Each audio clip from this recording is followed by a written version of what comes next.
Hey everybody, I'm TJ Majors, part of the 6 Cup car, the 8 Xfinity car, and the O2 truck this weekend. Long weekend. Even Brett came to the track. It was a long weekend. Not Brett Griffin spotter for He Chandler wasn't there Smith when he runs the good old Cup Series car with Colleague Racing. And Freddie, welcome back, man. Yeah, it's good to be Freddie. back. Freddie's alive. I'm still kicking, still alive. Apologies to Artie. I should have probably maybe showed up last And the week. producers and Golden. I don't like you guys. I like Artie. The Gray Goose is over there. I mean, she was expecting you to be here. I was actually worried about you. They were all like, no, there don't was check reason on to him. be worried about me. I promise you. So what happened? I might have slept in. I told you. No, I man. tweeted it. You said you blacked. I did some. We had to go out. Like, listen, Brett only turned 60 once, so we So went out he's for the Brett's one that birthday. was sober on the show, and you were the one You that called him sober on that show. I played it well. but no, I slept in. I was tired, and probably for the best. He was tired, he said. I was probably for the Of best. all the excuses, he comes up with tired right here, live. It's not an excuse. I think if you know me well enough, you How know long what have you been rehearsing what that the one? happened. I was tired. The best thing that happened to me that day was probably not coming to this podcast. I was 'Cause tired. I felt about 4 o'clock in the afternoon that I still didn't hear. So every other Every year, time he tries to eat his toast, he every just other to year, make him- Freddie goes missing, and it was his turn. I think it's been a couple years since that happened. That's what I'm saying. It's every Yeah. other. So but- what is this? 23. So 2025. How old you? Is that your 50? When do you turn 50? That'll be 50th. Oh, So what happened? Well, what's the last thing you remember from that night? no, I just did my alarm. My phone This was off, isn't so like, my alarm didn't go Hey, off. we are That's going all. back to Gateway. We are going back to St. Louis. Yeah. No, that might be beneficial. So did you turn your phone off, or what I happened? guess. I don't know. Something happened. My phone was off. No alarm. Woke up about 10:30, 11 o'clock. Where? Mike my Davis bed. called me and he said we were talking about a few things. We got a bunch of fun projects we're working on behind the scenes. But anyway, he said, "So what happened with Freddie?" And I told him the story, and he's like, "Oh, this one's almost better than the Columbia story. We got to get him to tell us the story one day." Yeah. But obviously, it's not going to be today because Freddie was tired. You know who we need on here who has a lot of stories like that? You know who I'm talking about. Who? Hovis. Yeah. Oh, God. Our buddy Hovis, who just won the Indy 500. Is he still at Penske? Oh, yeah. Yeah. He's won the 24-hour race. He's been part of everything. That's awesome. Yeah. Well, listen, Well- I am still Freddie Kraft. I am now, by the way, I don't know if you guys caught this last week. I am now an Emmy Award-winning spotter. Are you? Just for the record. Oh, that show, yeah. That my 2 appearances on that Netflix documentary clearly Is that what you were celebrating? no, I was celebrating his dip birthday, but clearly put us over the top for that. But it was a spotter for Bubba Wallace, Chandler Smith, all day yesterday. Wow. And night, I guess you could call it. And I also had the 20 truck, which was Matt Mills this week. What's up, Casey? How was your waffle? It was great. Was there syrup on it? No, there was peanut butter. Peanut butter. It's my breakfast and lunch. Oh, Yep. good work. Well, Is it like a real waffle or is it like a healthy waffle? it's a healthy waffle. What's it made from? I'm Cardboard? trying to no, it's made from whole grain rice or something. Oh, I don't that know. sounds It could delicious. That just sounds so good. fantastic. it could just say that it'll help you like get fit, and I'll eat it. So at this point, we're here. Meanwhile, what- Andrew's over here eating French fries and ranch dressing. You're over here talking about rice waffles and stuff. If you did triathlons, you could probably eat whatever the hell you wanted. Also, You do This is not- triathlons? Yeah, this isn't ranch. What? I don't know. You're not what the I Zaxby's picture as are. a triathlon elite. No, you do not look like a guy. that's tri- triathlon lead. That's what you call them, people. Triathlon elites. Yep, that's what it is. Oh, okay. So you Well- can run Anyway. and swim. No, I he can skips swim. the swimming part. Dumbass. He just runs. That's why he wins. I'm not doing that. He actually rides his bike in the water. Could you imagine getting out of the water, Freddie, at mine in your size, and having to get on a bicycle and ride it wet? No. No. What's the order? What you swim, bike, first? Swim, bike, run. Yeah. That'd be miserable. I drowned before I I don't ever even get back like to walking the in bike. the bathroom after I get out of the pool, much less getting on a bicycle. You actually dry off real fast. You guys look like the type of guys that would go to the beach and do those like photo shoots like the girls would do for Instagram. Freddie be down there laying out like you'd be down there getting the Spike Lee. I tell you what, we don't angles and ever stuff. have to worry about, Brett, is What? doing a triathlon. Nah. What about a? Iron Man or something? Yeah, I think I'm going to skip them also. So you're not gonna do what Tab's kid does. Can't do anything. Oh, American Ninja? Yeah, No, that I'm kid gonna would beat pass. all. That three kid's of Oh, us. badass. that would I would Bentley I would Woods. pay to see that. He would. Anyway, did we have a race this week? Well, we had a few races. They're all on the same day, I think. Great, yeah, they were greatest weekend in motorsports. Well, I guess the greatest day in motorsports. It was a little bit longer than I think we all anticipated. But what do you guys think overall? I thought it was phenomenal, and a shout out to all the winners. Obviously, Max Verstappen put on a butt whooping at Monaco. Blaney, Allgaier, who am I missing? Indy 500 winner, Joseph Newgarden. Joseph.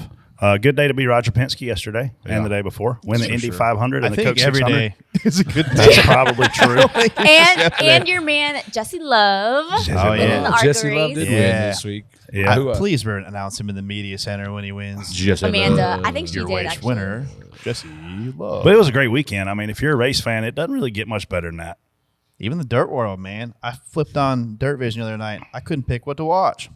Yeah. A lot of good racing. Damn. That Monaco race. The Monaco race is perfect because you usually wake up. I went out on Saturday night, and you wake up. Oh, I'm so shocked. And that I woke up, me too. And, you get up at 8 o'clock or whatever it is. I think it goes green 8:30, 9:30, something like that. You turn it on, and it's the perfect race to just fall right back to sleep because it's the once most it goes boring. What was it? Like 30 years since they've had a pass for the lead? Like something ridiculous Could like you that. imagine being an F1 fan and saying that this is the best racing in the world? I think even they would concede that is more of a spectacle than a race. According to that one guy, it's going to overtake. Yeah, Gunther. He's going to overtake everything in the NASCAR. Yeah, right. That was an actual stat, though, We should run like, Monaco with the Cup cars. I think it was 1996 was the last time they had a green flag pass for the lead. Like, not pit strategy, like on track pass for the lead. Was 1996. But they're doing a great job of promoting the in high school. series. I think it's more just about, it's not even about the side by side or pass like that. It's just that track. It's more verse to track, but it's still, it's not, it's like you said, it's boring after you watch 3 laps. I mean, it's intense though when you ride them onboards and see how close they're getting to the walls and stuff, but like, it's just not. The rain saved it a little bit because you could see how like on edge they were. A couple like even Verstappen, and they did a good job building that up. And too. Verstappen's out front by whatever 15, 20 seconds. Yeah, like and 4 minutes. He's still getting out of shape and still pushing as hard as he can. So that was interesting. I don't think to watch, Max knows how to run it like an 8 out of 10. Yeah. He is an 11 out of 10 every lap, and it's amazing to watch. But Indy 500 was good. Amazing. First half was kind of. That was second half phenomenal. But it was cool to see even the fuel deal and how they let you lead, no, you lead, or I want to lead, no, I want to lead. But it's fun to watch that go back and forth, and some of them moves them guys make into one. It's exciting, and the announcers they had did a great job too. I thought NBC, both of them series, their announcers are phenomenal. They are. Lee Diffie is borderline my favorite. Like especially in the sport right now, like not going back to history. They sang a song about that guy, Lee. No, I don't think. No. Lee Diffie. you related to Joe? You're such an idiot. Yeah, they're from the same town. But them guys do a phenomenal job, especially them. I don't know how the Formula One guys. The Formula One guys think if you had your eyes closed, you think you're watching a hell of a race, and then there's nobody anywhere near each other. VA Supercars is the same way. Really? Those guys are awesome. You're like. You would think they're 4 wide for the lead every corner. Tell me about the Cup Series, though. Back up a minute. I think we just had 4 of the most exciting weeks that we've had back to back to back to back in probably 7 or 8 years. You go back to the racing at Kansas, Darlington. We went to North Wilkesboro. Hell of a race last night at Charlotte. I don't know that we've had 4 weeks this good in the last 7 or 8 years. No, we're definitely trending in the right. Like just the on-track product. Obviously, North Wilkesboro on-track wasn't the best, but the atmosphere around that place and the excitement leading up to that event was phenomenal. And then the racing has been great at Kansas, Darlington, and yesterday. It's okay not to be 3 wide every single lap for the lead. It's okay for some guy. I'd actually prefer it. It's okay for some guy to be really good. They had a better setup than everybody 1 week. And the guy's a phenomenal driver, so it's okay to have that happen once in a while. We've seen a guy get hit in the jaw. We've seen a guy get pushed. We've seen a guy get right reared. We've seen a ton of lead changes. We've seen a ton of great racing in the Cup Series. It's been a really long time since the car, the track, and everything has performed as well as it has. Look, it still needs – we need the short track package to be completely different than what it is. But the nostalgia at North Wilkesboro was phenomenal. And again, I'll pound my chest on this one. Best 4 weeks I remember in a long time. It's been good. And I mean, shout out to the crowds at pretty much every single race that I've seen so I mean, far. shout out to the people that Who were stuck there around. yesterday. You know, I tweeted out something because I was parked out there like kind of in the fan area or around the fan area, and just the amount of people that were still there and coming back in. This is for the 11 o'clock Xfinity race. Then the crowd tripled probably for the Cup race. You know, obviously it wasn't completely full. People can't be there that long, but the amount of people that stayed there just went to show the passion. And then when I walked in the gate on Monday morning for the Xfinity race. There's Marcus and Graham Smith standing at the main gate, just shaking people's hands, taking pictures with everybody. Yeah.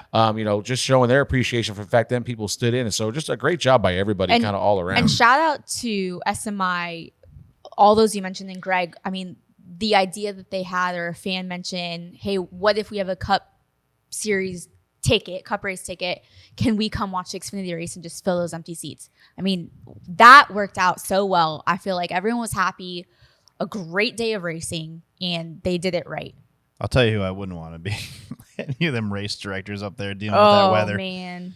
That was pretty miserable. Yeah, it was not And you're ideal. like, no, and that's the worst weather too. The mist that you can't see on the radar.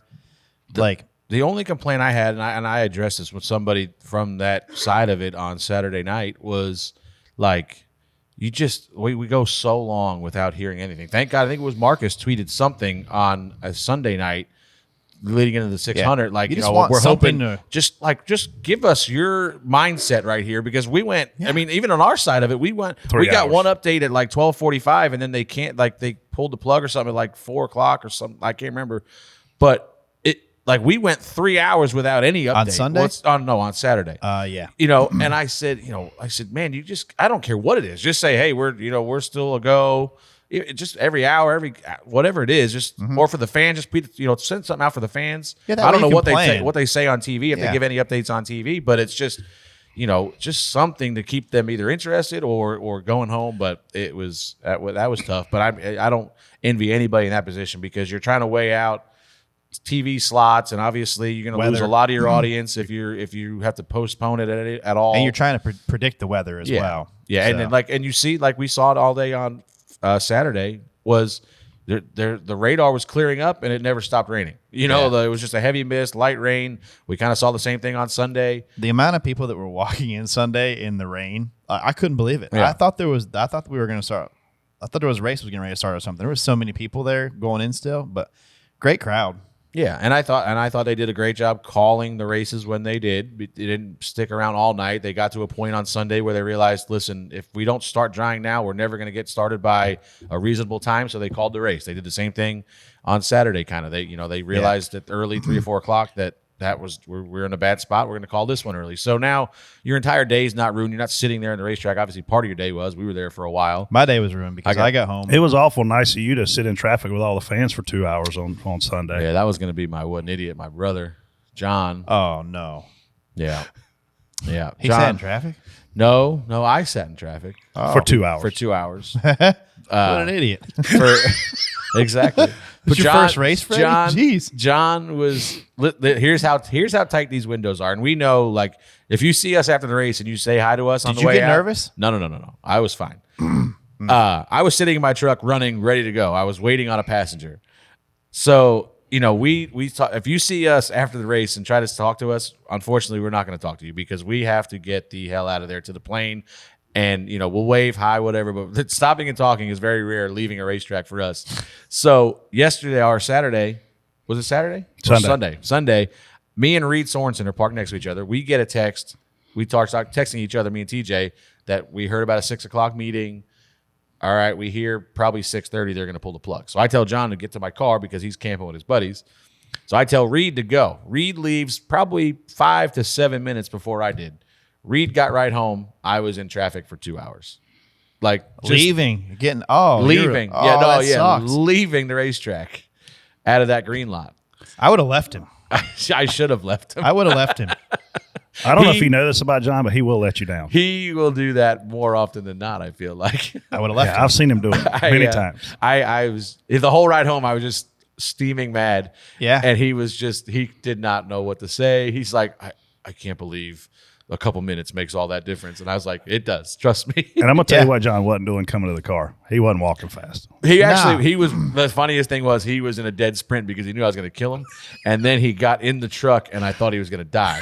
So, and we would have been in trouble because there was no way medical attention was going to get to us anytime soon. I got home. My power went out 30 minutes before I got home. It didn't come back on until 3 o'clock in the morning. Oof. So that was nice. The good news is I did get to see the guy from Indy that's tire hit his car. He passed me. I saw He that. passed me out by the drag strip. Yeah. Did you see that?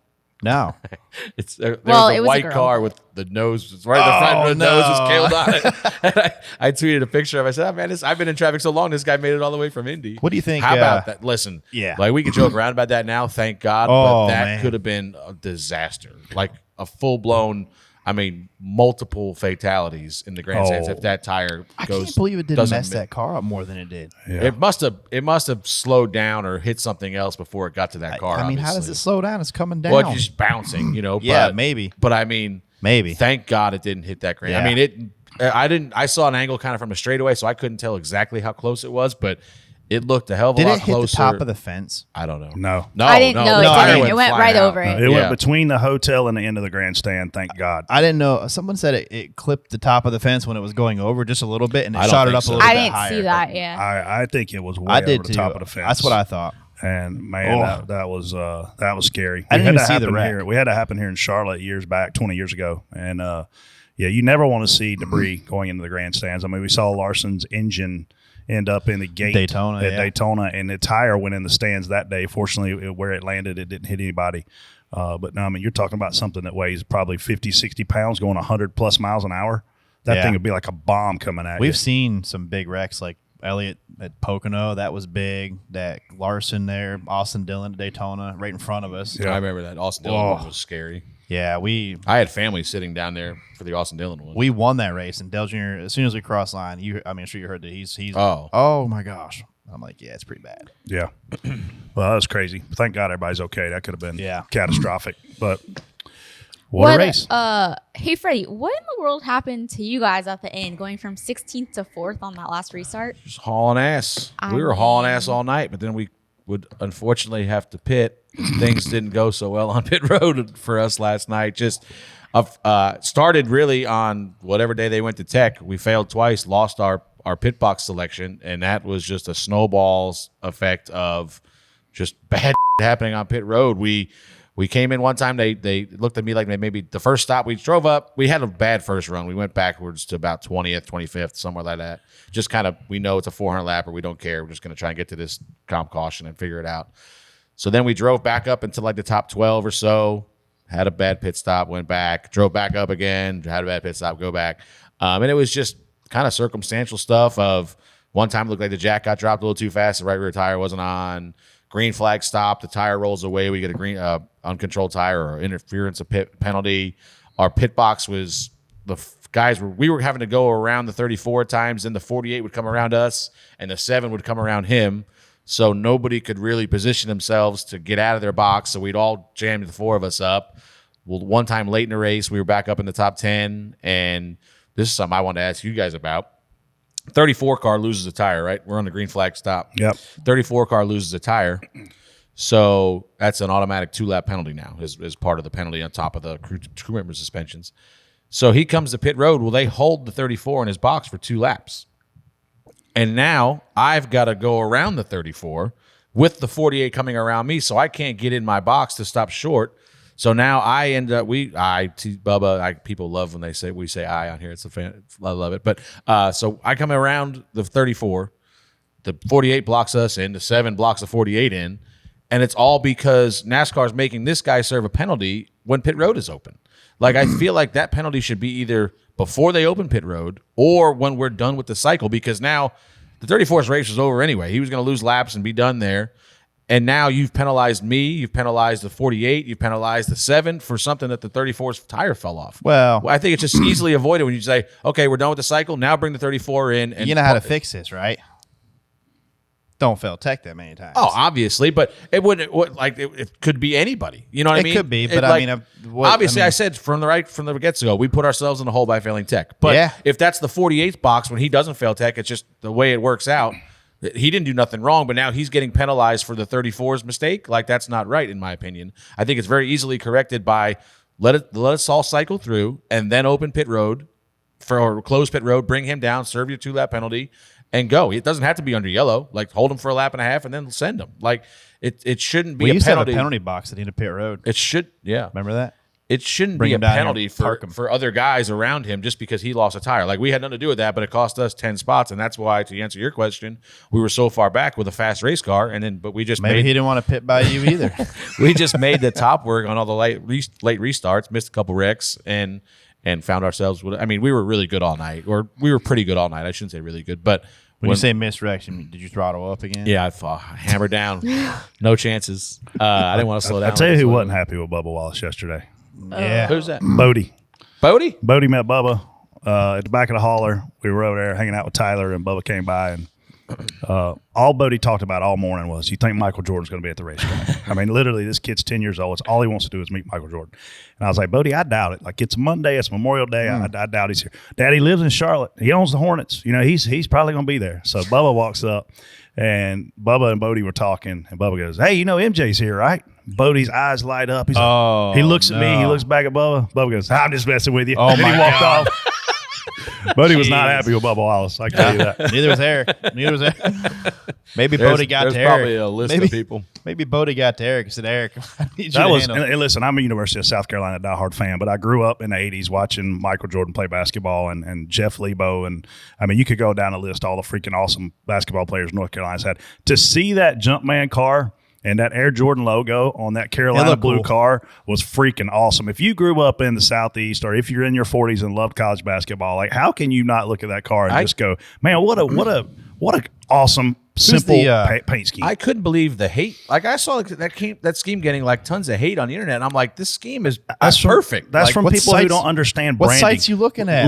Twitter, of course. Look at how genius that Nike swoosh is. Look at how genius that Jumpman brand is. Like, you don't even need words. Yeah. Just like the M in McDonald's these days, right? So these people that are fussing about that, thank God they aren't over brands, because they don't understand how branding works. I thought the car looked good. stood out. Like, Yeah. I mean, it was. I like the ridiculous. color was cool. I thought it was going to logo. be the one to beat for a while. It was pretty quick. It was fast. Who's the better dunker, like Vince Carter or Michael Jordan? I'm Team MJ every day, all day, man. Oh, I guess I got to be right. Like, Dr. J. I plead the fifth. I'm just saying. I was mean, one of the Vince, first. Vince Carter was North Carolina, wasn't he? Yeah, he Yeah. was from Dude. Daytona Beach, Florida. Oh, that's right. The school. Yeah, they got He that name donated down. the gym Yeah, there. yeah. Great basketball play. Again, you could go down a list of guys who Dude, are I awesome think from he's there. probably a little bit better at dunking.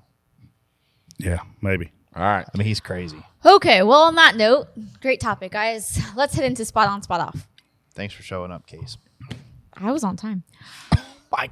First topic. The NASCAR Xfinity Series race ran laps on Saturday in the mist before NASCAR ultimately threw the caution, postponing the race to Monday. Spot on, spot off, Freddy. I mean, not ideal, obviously, but they're doing everything they can. Listen, the biggest thing about the Xfinity Series people have to remember this week was they're going to Portland, and a lot of teams were needing to leave essentially last night or this morning to get there on time. With, drivers can only drive so far. With I think if you had one driver, you had to leave Monday night, and somebody said if you had two drivers, you could leave sometime this morning or a little bit early afternoon to get out there physically. That's just 52 hours. Yeah, just to get there. So, they were kind of in a box. So I know why they pushed it. I know they were just doing everything they could to get that race to lap 90 so that them guys didn't have to stay till after the Cup race, because we knew the weather was going to clear up throughout the day, it seemed like. But they were just doing everything they could, but it was sketchy. You could see it coming in, and like it just set in with that heavy mist. And once we had that comp caution, I knew we were in trouble because we lost all progress we made. And then the one run it was at the end of the first stage, I guess.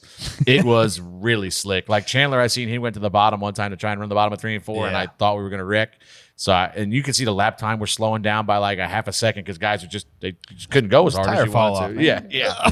But it was sketchy. But I don't fault them for it because obviously nobody crashed. But it was pushing the limits of what you need to do. I thought they did a good job. My favorite part that when we were getting roll off pit road and they asked the guy on the roof, the NASCAR official on the roof. You were there, weren't you?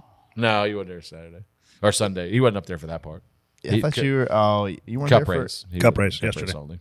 I thought, oh, okay. Yeah, that's right. Yeah, that guy. It's raining, Tower. One time I wanted him to say, because we'd go back up there and they were like, what do the spotters think? Ask the drivers thumbs up, thumbs down. So we're all like thumbs down. I just wanted, most of us were not even there anymore. We had gone down because it was raining. It was so hard. like raining hard. Like it was that hard. And I just wanted him to be like, the spotters have left. Like, there's nobody left up here because it's raining, Tower. So he looked around. He looked around like, hey, what's the spotters thing? He looked around and like everyone's walking off, and he goes, it's raining, Tower. It was pretty funny, but not ideal. But listen, they were. They in did a box, good job, man. And just kudos to we say it on here all the time. Hauler drivers have the hardest job in this sport, and them Xfinity guys, and the crew guys too, because a lot of them teams probably needed to take stuff off those cars that ran last night to put onto cars that are going to Portland. Yeah. So they probably had to burn the midnight oil to get stuff ready, pull seats out, driver comfort stuff, whatever it is, shocks, springs, who knows. But there's a lot of teams that kind of race to race like that, and they're in the bind this morning. But kudos to everybody for getting it done, and hopefully everybody gets support. Even I'll tell you who probably gets overlooked here is all them guys that men and women that have to drive the track and do all they were overworked this weekend for sure. They did a lot and they got that track dry pretty. Like they got it down to a science where they need to position things, and so NASCAR and all them folks that do that stuff did a great job. Brett. I'm good. I just think here it's important to note that you guys were complaining about no information, and it was brought to my attention that TV does not have anything to do with the delay of calling the race. That's between the track and NASCAR. So if you're a fan sitting in the stands getting your butt wet, I've been there, man. I sat there for 4 hours in Darlington when I was in college waiting on information, and it never came. So information's got to get better. I appreciate Marcus Smith tweeting what he did on Sunday. I feel like we need to be more transparent. And look, as an industry member, we have to be there, right? As fans, you deserve the communications, and I think that there's a lot of room. We've talked about this on this show before. Like, give us updates every hour. Please, something. Moving on. Spot on, spot off. IndyCar throws the red flag following a late race incident in the Indianapolis 500. Series officials determined the race would go green with a single lap shootout for the win. TJ, spot on, spot off. I enjoyed it. I don't know if that's probably going to be against the tradition there a little bit, but I thought it was a great finish to the end of the race, and it's one of the biggest races in the United States, in the world. So I thought it was great to see those guys do what they do and put on a show and finish it out clean. Everybody's clean. Everything was clean, and it was exciting. I reached out to somebody who's very close to Jay Fry. Jay Fry is the president of IndyCar, right? And I was told that it was a committee decision, that there's a race director. One too? Yeah, they got a committee too. Race director Kyle Novak. What I didn't know, though, I was talking with Gluck, is Gluck mentioned that he thought Max Pappas and Arie Luyendyk are in the booth there too. That's a lot of experience behind the wheel to help you get it right. So to know that those 3 or 4 guys talked about it and made that decision, and we had a one-lap shootout to win the Indy 500, again, I thought it was freaking phenomenal. One of the best, second best IndyCar race I've ever seen in my life in terms of me being entertained and having fun. Yeah, I want to say this, though. It amazes me how good of a job that they do to promote the Indy 500, because you and I were there. Us 3 were there last year. It was the same cars. It was the same drivers, and there was nobody there when we went to the road course race, right? So they're not there for the drivers. They're not there for the cars. They're not there for the racetrack. They're there because it's the Indy 500. Yeah. It's the biggest event. Well, that and one of the biggest events in the massive world. Party that was going on in the infield. That's my point, though. Like they are able to take that place and make it the place to be in the Midwest. We need a snake pit, obviously. No, we don't. Yeah, we do. And Freddie needs to have a body cam on there and go there. Listen, I've kind of towed this line on here for a while. I'm spot off. I think that cut his mic off. I think it's great for the fans, but it's just it was a manufactured finish. And the reason, if it's black and white that it should have been a red flag, why'd we burn a lap under yellow? Like it should have been deciding. Exactly. We're talking to a committee. Jeez. Like if that was the case, it should have. It's just, for one thing, we don't ever respect the distance of the race, especially the Indy 500. It's been that way for, I don't know, what, 12,000 years now if you use Denny's math. But, that's just, that's that race. So you don't want to extend it. You do not ever need green, white checkers. You don't need overtime at Indy with how dangerous that sport is and how dangerous that racetrack is. But I just felt like if I was a fan watching myself, I was like, hope they red flag it. I hope they red flag it. But as if I'm Marcus Ericsson, I feel like I probably just got to have an Indy 500 win because that's just not the way you've ever done it before. Like, didn't he get one last year because of a shootout? I don't remember the circumstances of last year, but I don't think they ever red flagged it for a one-lap shootout before. But should it have been a caution then coming to the finish? TJ, Freddie was stuck in the infield last week. I don't know if we should even let him have it. Yeah, first of all, this guy I stuck was in not the stuck in the infield. They did not open the gate when they said they would. That's not Freddie, my fault. chose to get stuck in the infield. He chose to not wake up Monday morning. I woke up eventually. What we're saying is if this were a courtroom, we would throw out your testimony. The committee would not approve of your decision making right now. The committee doesn't approve of your decision They making probably right don't. now. I guarantee they don't. Let's Andrew finish the race how they did, or let it go traditionally. What do you think? And to answer your question first, TJ, Ericsson won in a 2-lap shootout last year, so it's similar to it. I was there at the Indy 500. They did need to red flag that last one because the track was very clearly blocked. Like it was going to be dangerous for those cars to go through the front How could you say straightaway. that? Because they went through the front straightaway. Barely. Well, but they had to slow down. They had to a do it lot. one more time. So they needed a room to clean the cars up, man. They need room You've to never work. seen Indy 500 wreck where they're The got to go through a safety big wreck? workers were in danger. Well, listen, I get it, but What that's about- just not what they do there. Blake, finish under yellow or green? I'd rather finish under green. All right, Grey Goose. No, Grey- everybody's green- going to say they Grey want to finish geese, under whatever green. it was. Golden geese. Gray geese. Abby is her name. TJ. Abby. Yes. Green or yellow? Green. She said green. Okay, let's get anybody over the age of 20 to ask this question too. All the fans. Hey, So listen. I said as a fan watching, I loved it. The hype coming out of this race was phenomenal. Over 300,000 people there. Kyle Larson couldn't have picked a better year to run the double because they've had amazing Indy 500s the last few. Here he goes Next in with year. all this hype. And look, if you're not a Kyle Larson fan, it's going to suck to be you on Memorial Day weekend next year because it's going to be all you hear about. Yeah, He's it going to is. be a guy that has a chance to win both races, you think. Now, I realize we could say, well, it's going to be hard to do it in IndyCar. Man, Kurt Busch ran 6th. And Kyle Larson's a better race car driver than Kurt Busch, and in terms of diversity and what he's won in. So I'm pumped up for this thing. I'll I tell can't wait. you who I was pulling for, and I think that was part of the reason why we might have seen some of those red flags was the 14 car. Yeah, Ferrucci. Santino for one, but AJ Foyt, American flag paint scheme. Yeah. They were going to probably give him as many chances as they could to get that thing up there to win that race. But I don't know. It just had a very, I hate to say NASCAR feel to it, but it just felt like we were trying to manufacture a finish that was great. But If I paid $200 to be in the grandstand, I want to see it finish. Yep. I get it. I said that from the beginning. As a Apparently- fan watching the apparently race, you don't. As a fan watching the race, when they red flagged it, I was like, "Oh, here we go. This is gonna be a great finish." But And if it was. I was the So then 8, I would should feel it- like I got Should screwed. have been like a green white checkered, so rather than just a No, one you lap. can't add laps. They didn't. No, I know. That's Yeah. what she's asking me if you Yeah. have a green white Yeah, checker. I don't. You can't add laps. Here's what I learned watching that race is when these guys get in these crazy wrecks, the way they let the safety crew know they're okay is they flip their visors up. Yep. That's pretty cool. I didn't know that. I mean, we have our window net trick. Is that why Yeah. he did that? Yeah, he did. He was upside down. I at know he flipped it 180 over. miles I an didn't know hour. that's why. He flipped it Because open. I Yeah, was While- trying while to he figure was out why he still did that because I sliding. feel like he was getting sandblasted in his face. That's what I thought too. I was like, oh, his visor just came up. Well, I just thought that when he went upside down in that tinted visor that it got dark and he wanted to be able to see. But he flipped his freaking visor up. He was probably still doing 80-mile-an-hour Oh, slide. he was doing more than that. Yeah. All right. But anyway, So that's why he did Yeah. that. Because I was wondering why you would ever do that. What a great race, though. Oh, I it mean, was awesome. The storylines, the fuel, the pitting, and the crashes on pit road.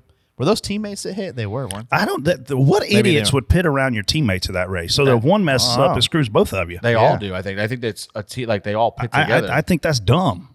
They probably share multiple, Listen, like their pit road. For one, we already know this. That pit road is the sketchiest pit road in America. That one's long and narrow. That is a long, narrow pit road. Yeah. Size matters. And it's even matters. longer if you use the access But roads. like a couple times, I think it was that Catherine Legg. She almost wiped out a guy standing there when she left her box. Like those guys are. When she left her what? Jesus. Pit box. Well, you got a penalty for, didn't you wipe a guy out? Where? Who got the penalty for pit interference yesterday? Oh no, we didn't hit a guy. That was McDowell knocked us off the jack. Yeah, Okay. with that great pit That's what it selection was. that we had. Not your, So Yeah. what is what is the role of pitting? Do you know, like, if you're William Byron's in the first stall, we're in the second stall. My understanding is he's not allowed to impede our guys. It's not. There's no black and white. Not allowed. It's So- just a judgment call. But I listened to Denny's podcast. I did not look at it. I didn't see it. Denny blamed your guys. my guys. Yes, because When? listen for whatever when William got a warning, I guess William got some kind of warning at some point. I guess I didn't catch it. That be careful.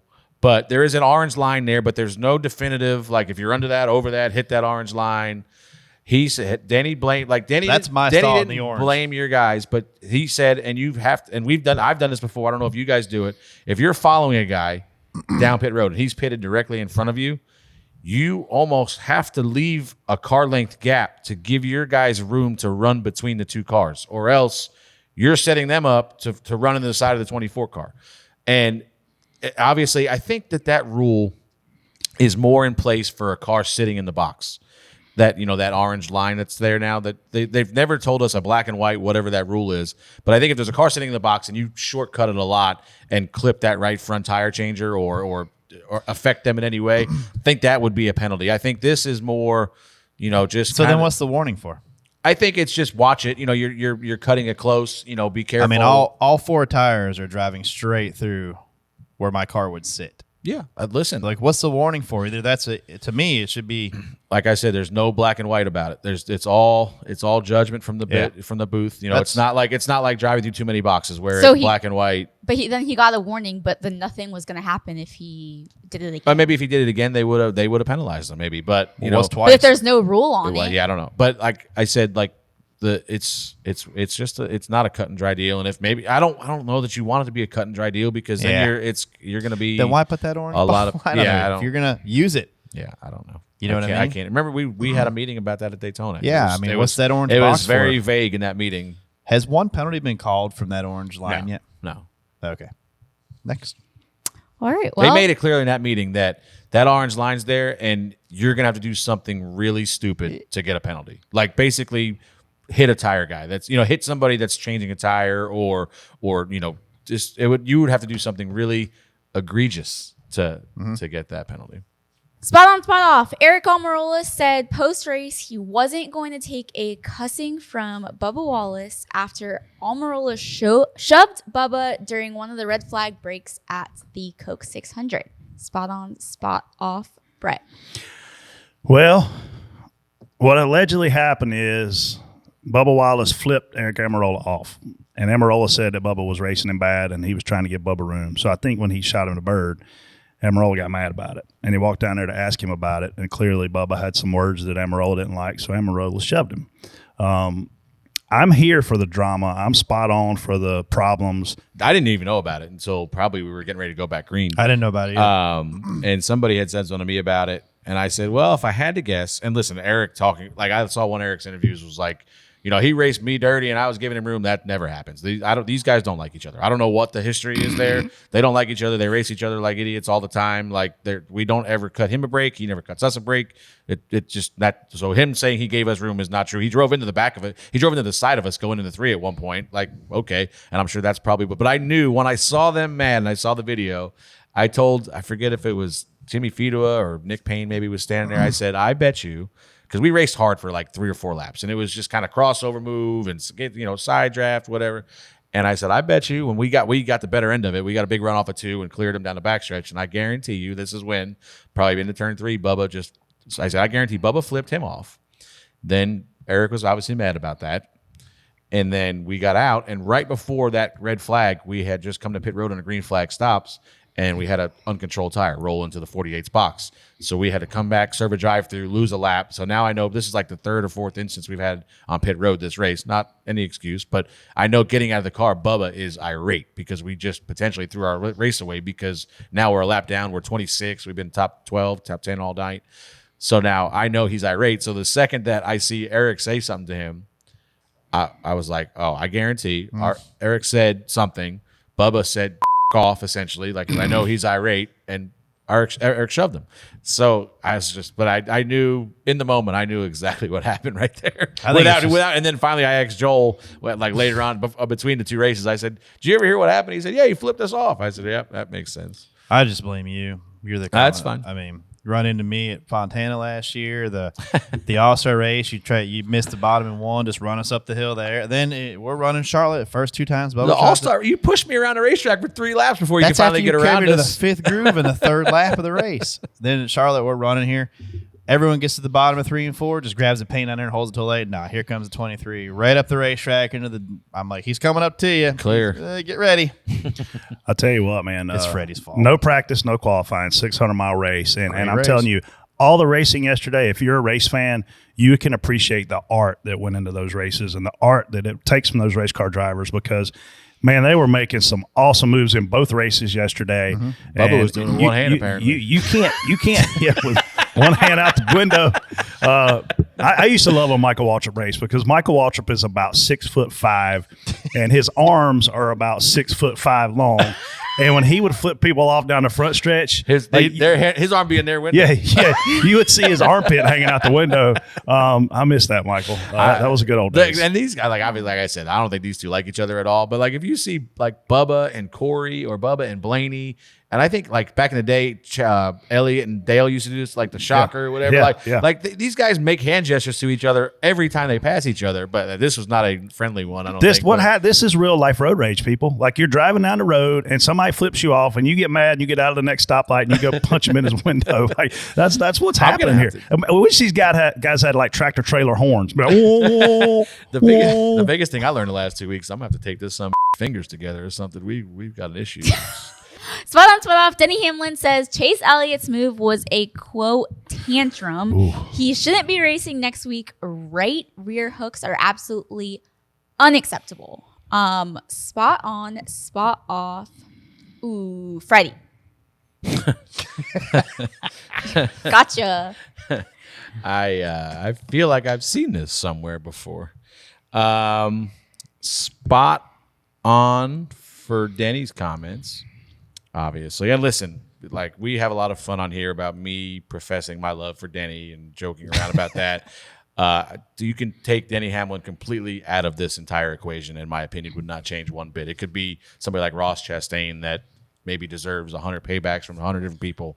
This was completely unacceptable.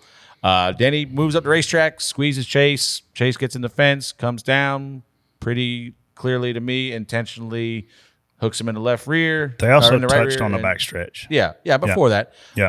Coming off a 2. But, I mean, to me, it's pretty clear that he intentionally hangs a left turn into his right rear quarter panel and turns Denny directly in. Bullshit. Denny, Denny posted the SMT data, which clearly shows.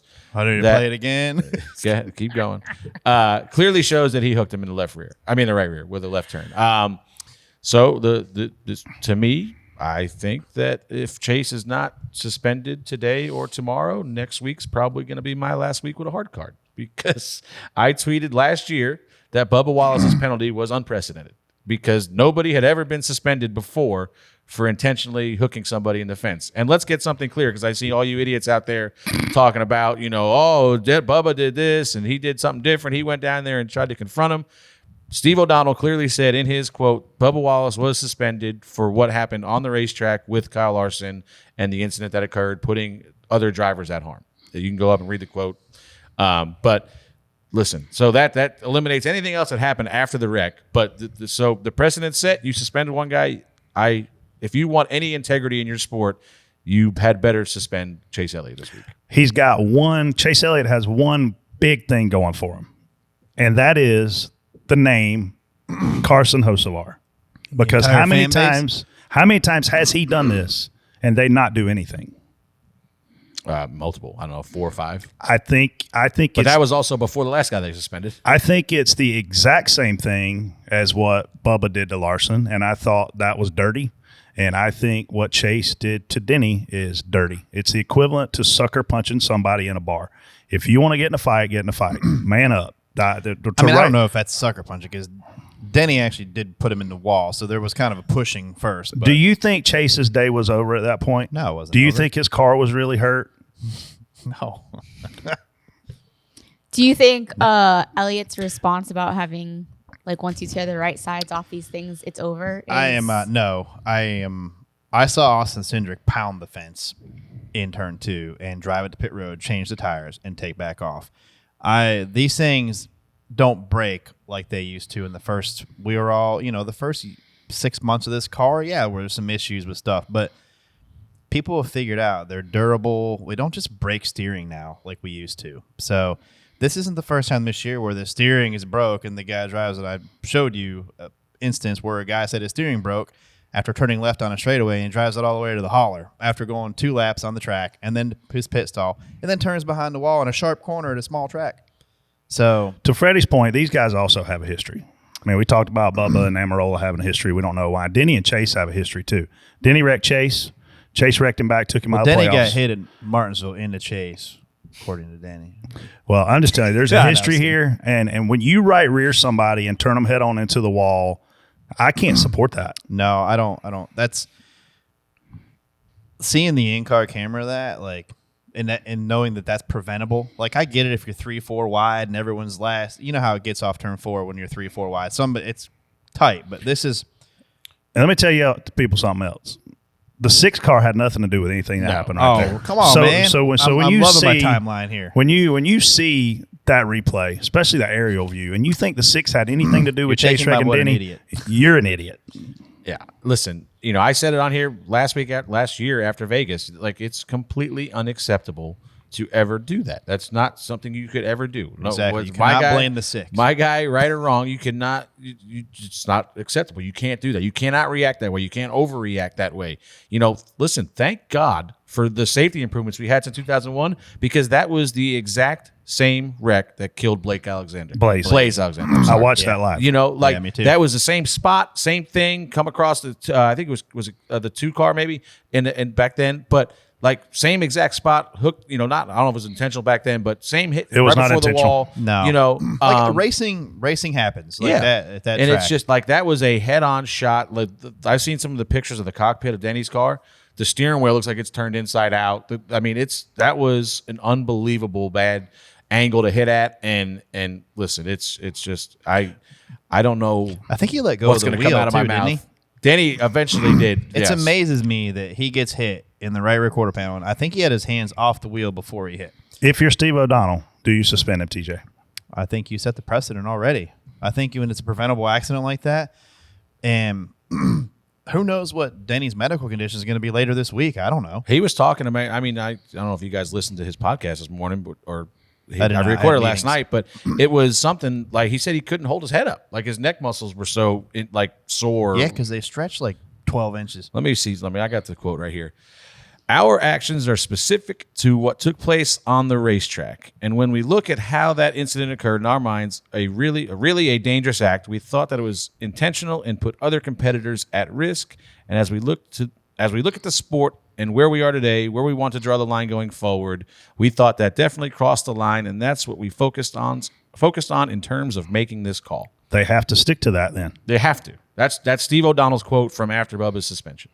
I think they do. I personally think they do. I not think they do. They have to. I don't. Well, for understand. Freddie's hard card's sake, for my hard card sake, for my tenure on this podcast, they need to. Let me ask you a question. If they don't suspend him, I'm going to take next week off, okay? Because I don't want to be on that show. Next week, yeah. Let me ask you guys a question. Should drivers that get suspended while we're talking about this be eligible for the playoffs? Yes. TJ? Because, and I'll tell you why. I know TJ needs an hour. I agree with you, but go ahead. Because here's my thing. The sponsors and the team members, their livelihood shouldn't hang on one guy.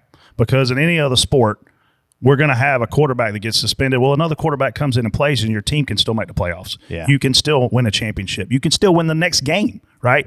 So that's why I am all for it. Okay, but I'm just saying this is on just driver's side. Like, you can leave the owner's points in there, and the team is not affected by that. The team's in there.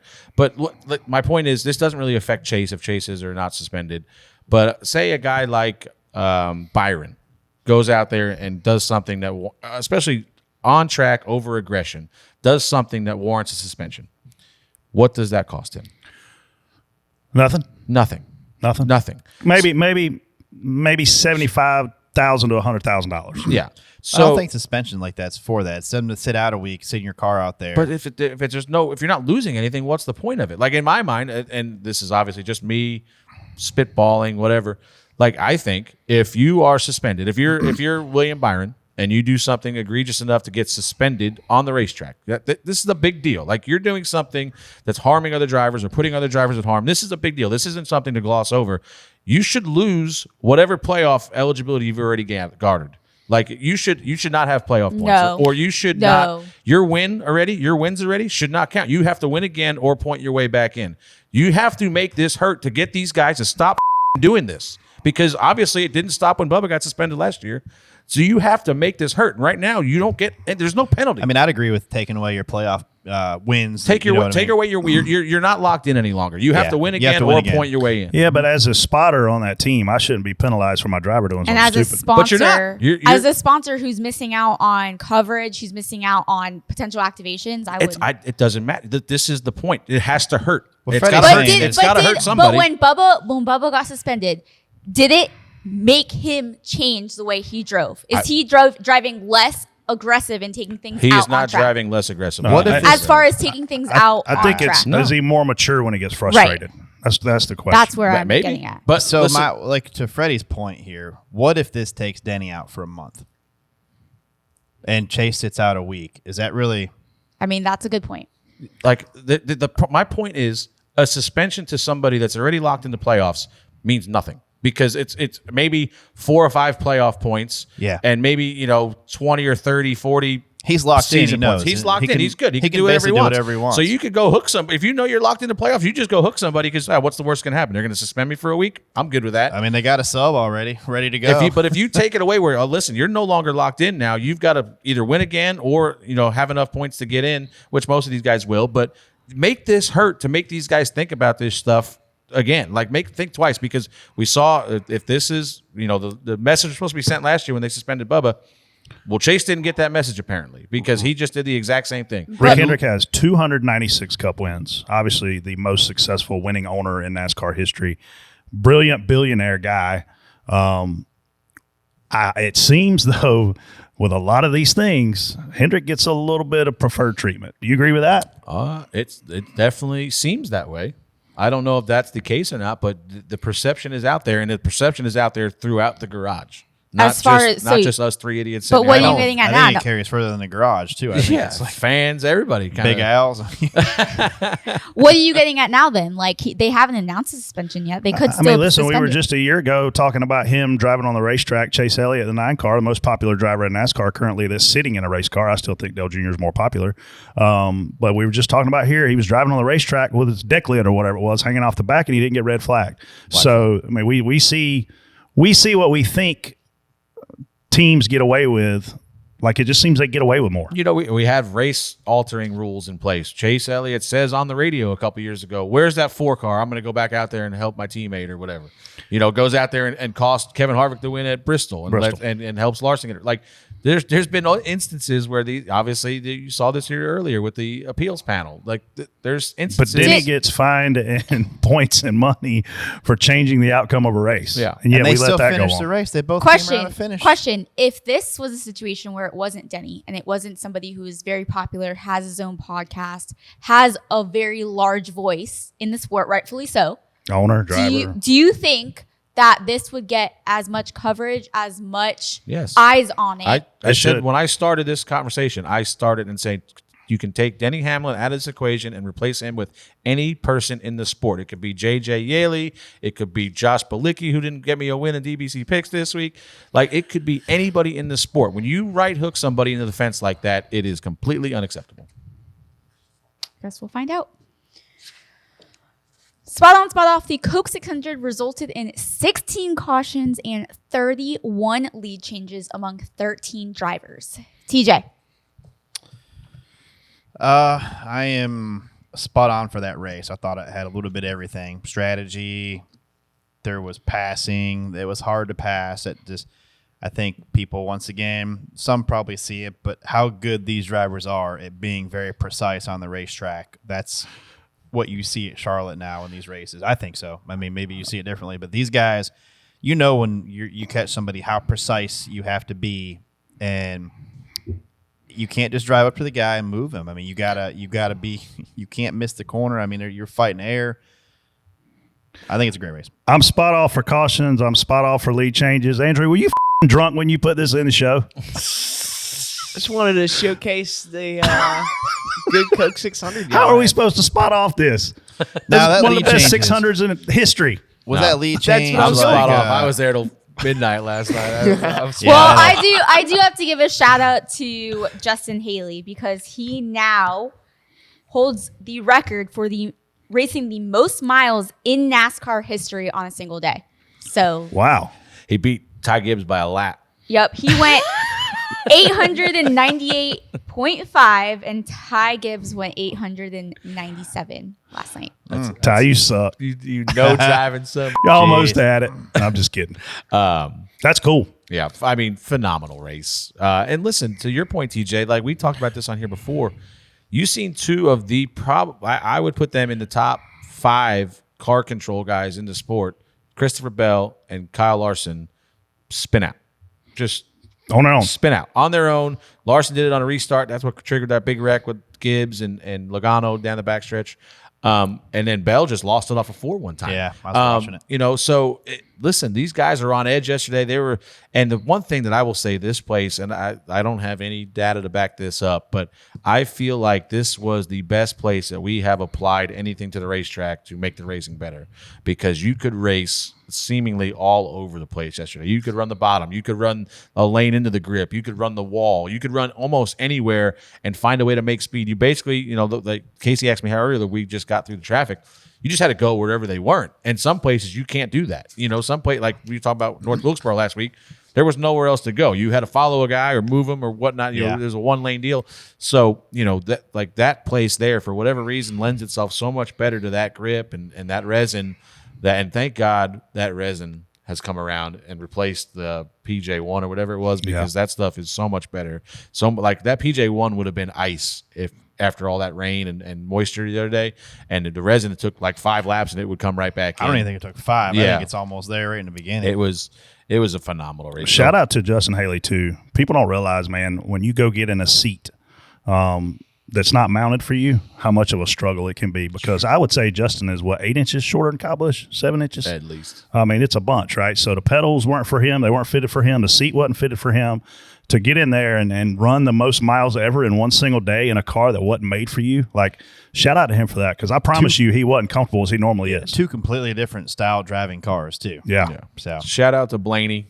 He can kiss. Yep. He can still kiss my ass for he said on the radio, but What'd he say? I don't know. He said something He's about about being Freddie's on last roll. Oh. talking about my fat rolls or something. Oh, I remember that. When now I he's see him, got when I a leg up at Thanksgiving now with William. He's got one more win. He's got 8 now. They were really good yesterday. Oh, yeah. 2 things that I took away from yesterday. Blaney was obviously really good, and the 24 pit crew or pit stall was phenomenal. Phenomenal. Because It was a they stall. led off pit road every week, every caution. It was ridiculous. That stall was really good. And like, I think it was Denny was talking about on his podcast today. He said, like, and it's, you can see this at other racetracks, and we take it into account, like our pit road speed.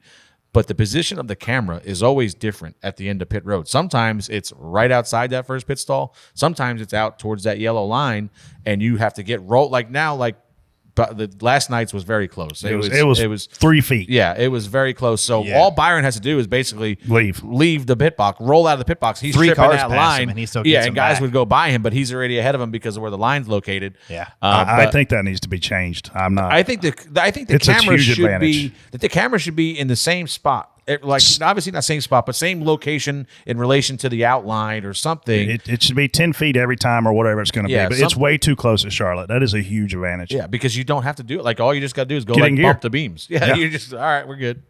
But yeah, those were the two takeaways because it was literally didn't matter where Byron was running. If he was in the top 5, he was going to come out with the lead. You have to get up to 60 miles an hour to make it to He's the end of gotta pit go road. 3. He's got to get up to 4 miles an hour. Yeah. If people go back and look at that, they'll see what we're talking about. But Byron, great job by Blaney. I think he led like 160 something laps. I thought he was clearly the best car. I mean, He's due a honestly, win. Without that last caution, he's probably not winning the race still. I mean, I think who was leading William before the last caution? Blaney got him in the last restart. Really, I don't remember. I was back there mired in traffic. Yeah. He was, great race up front, though, with them guys. Just great race. He's the only Ford worth of to be honest with you. Harvick was in and out a little bit, but he was in and out early, What do but you then mean, he was man? mostly out. I mean, Briscoe up was. he in had the got top a penalty. 5? No, he spun. Him and Reddick got together and he spun, and then he really never Yeah, heard. We were in the you don't top see 5. Harvick make mistakes like that You often can't either. give us some credit for being in the top 5. I mean, we were fast with a loose Oh, yeah, wheel. I forgot about you. And you had 50 problems.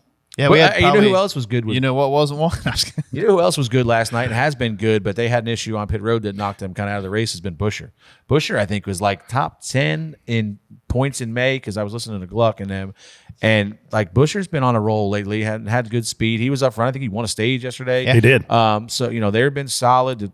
Both of your cars have been really good. Well, we got lucky because, first of all, we got put in the wall by the 8 off of turn 2. That's why we had to pit. We had concrete hanging out of our wheels. So, luckily, we got back to 3rd after that. And that's when Buescher won that stage. And we had a little fire. Did you see the fire on pit road? Yeah. Bubba said the 6 is on fire. Oh, yeah. I saw Brad leave, and I saw fire dripping. I'm like, oh, no. And then we ended up having a loose wheel. So, fought back from that we were 2 laps down. If you pit under green, you're in trouble. But we ended up getting back on the lead lap the last caution of the race. We just needed one more. So, I feel like there's a lot of good stories yesterday. Andrew just texted me Buescher's 12th in points, which is really good. JJ Yeley was really great. good, solid. Dude. I think he finished like 15, 16. yeah, solid run for them guys. Zane too. Smith, top 10. And that's what the Zane Smith thing's interesting because we've talked about on here all year. We've given Todd Gilliland some credit.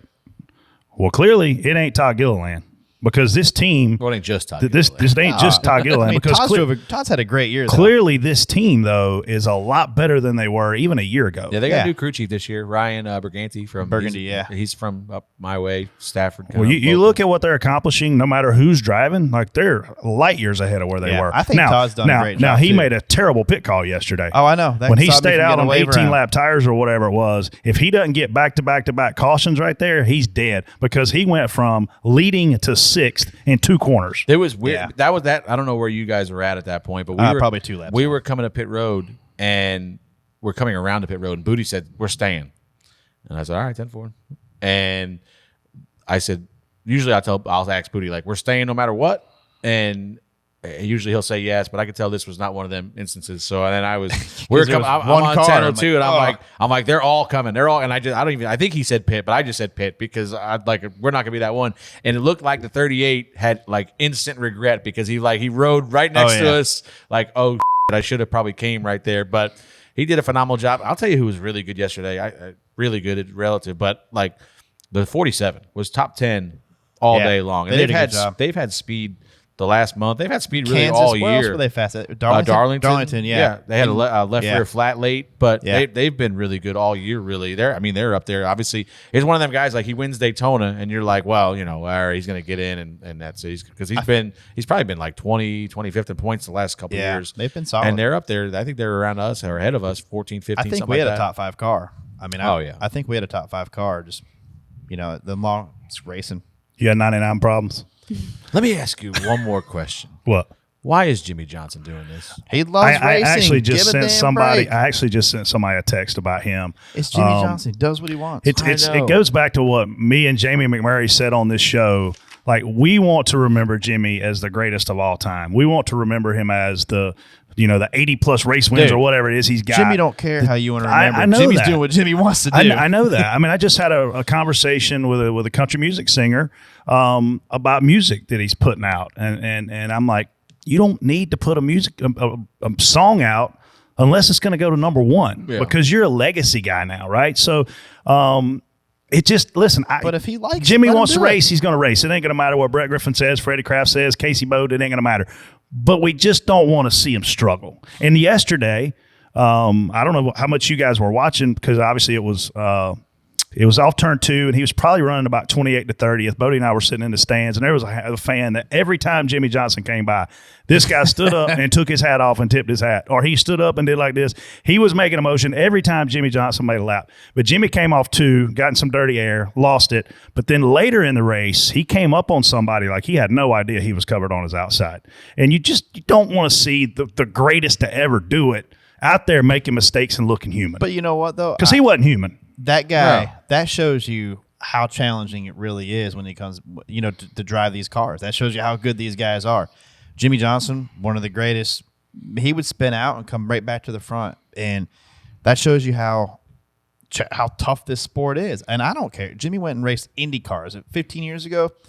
2010, if you said, hey, Jimmy's going to go run IndyCar for 2 years at some point, would be like, you're crazy. He's never going to do that. Well, he did it. And now he's back, and he wants to drive these cars. He owns a team. I don't care if Jimmy wants to run 3 races, 10 races. It's Jimmie Johnson. He's going to do what he wants. It's no secret that Legacy Motor Club's obviously struggling. And I'd imagine a lot of it or some of it may have to do with them switching manufacturers next year. They're not necessarily a priority right now. Do you see him doing better next year when he has more support? I mean, I don't know what his plan is as a driver, but I mean, Freddie and I talked about it, Casey, before the race. And he was like, man, how much do you think Jimmie Johnson is going to struggle here today? He's not been in these cars. It's a 600-mile race. Mm-hmm. Yeah, I mean, obviously, it's to TJ's point, it's a challenge. It's not what it was when he was the best out there. And he's not what he was when he was the best out there either. But no, I mean, look, does he run better next year if he runs this race with Toyota? I don't think so, because I think that he's got too much of an uphill battle in terms of what he's got to learn to be competitive. Now, can he go out there and have fun and garner sponsorship? 100%, as he should. Can he go out there and be competitive? I don't think so. So let me ask you this. If he runs an Xfinity race, is he competitive?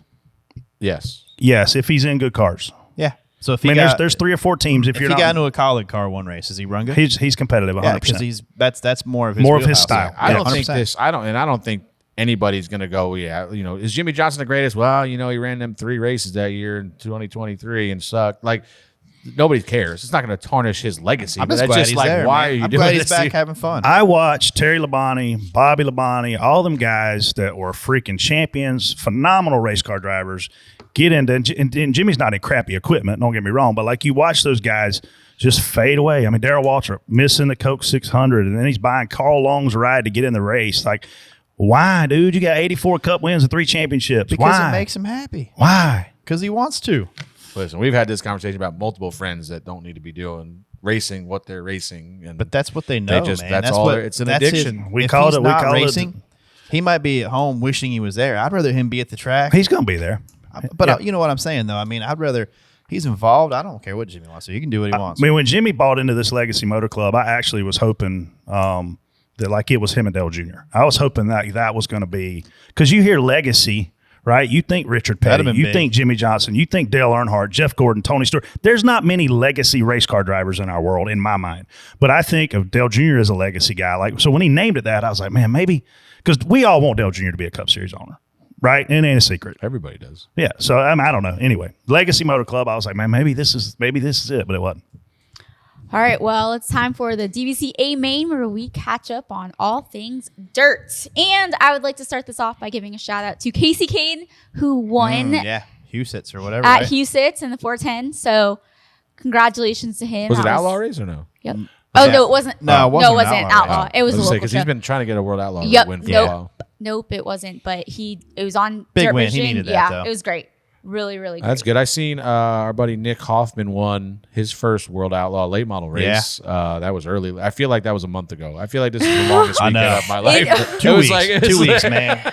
It was like 2 weeks is right. But I think it was early last week. I really a Nick, big fan of Nick's. Nick's. Ran. Is he running that tour full time? Yeah, I think he's running Outlaws full time. Yeah, he's been pretty competitive here lately. So, and cool if you are headed to St. Louis this weekend, obviously, the NASCAR race, you can't miss it. That's the best. But that area has fans set up for a week of incredible racing. I think you have high limits on Wednesday, Thursday is Extreme Outlaw Midget Series on Dirt Vision from Tri-City.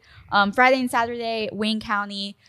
Chad will be, I think, at the Thursday, Friday, Saturday one. So make sure if you guys are there, say hi, send me a picture so I know he's actually working. But Don't do that. If you, you never know these days. I never see him, so he'll be gone for a while.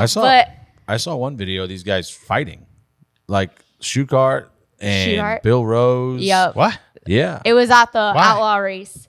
Logan? It looks like they wrecked. Yeah. Bill Rose looks like the video I'm watching right here. Bill Rose is trying to kick out of somebody. Bill Rose Who's is the an older guy guy. that fought Aaron Wrights or whatever? And that was Wilson, maybe. Yeah. Greg Wilson. I don't remember the guy. He was boxing pretty well. What are they fighting for? It looks like he wrecked the hell out of him. It happens. But man, how did Millbridge go? The spotter for Jimmie Johnson tweeted, and I don't know this guy. He said, "Win as a team, loses a team, but sometimes the spotter, which in this case was me, just sucks." That's bad. I would say he took responsibility for that one. And it looked like it on TV. Jimmy, it looked like a person. It looked like he had no idea he was covered outside. That's definitely not a fun thing to.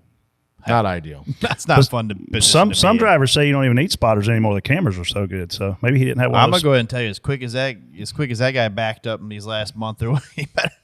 Well, it's easy to spot. You don't need a spotter when there ain't nobody behind you.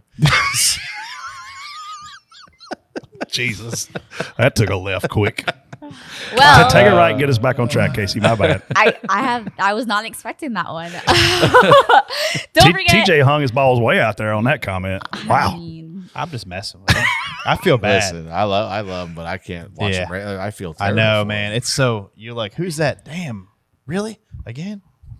Like that's what it's like when that should be coming to normal, but yeah. Well, on to better topics. Don't forget Millbridge this Tuesday, Wednesday, Tri-City Thursday. How did the boat Wayne cars County. do at Millbridge last week? Take a drink, Case said Millbridge. 2 seconds or 2 second seconds places. off? Oh. No, 2 second places. And How did Jesse do? Oh Jesse man, crashed? he ran. Jesse He Love. raced. He led 20 laps. Got spun by somebody I won't mention, and Bob Byron? did not. No, wait. Chase? Was Chase there? I did watch Jesse Love interview where he wasn't too happy. He was not thrilled, Oh, that but was a he late did model great. race. And those Yeah. cars, they were. Shout out to Chad. I guess he does work sometimes. So I got so mad when I couldn't watch that race. okay. Seriously, What? you guys are the idiots of the week, though. Go ahead. How many times swing there. have people asked you and me? I asked you to come to Millbridge last week, and y'all don't even show up. So Wednesday, I truly wanted to come, but whatever. when you have 3 kids, you will learn that there's a lot going on. It ain't all just peace and quiet. Dude, she has her hands full of one. Yeah. And it's true. It is a lot. Whatever. You have help. Freddie was probably passed out drunk somewhere.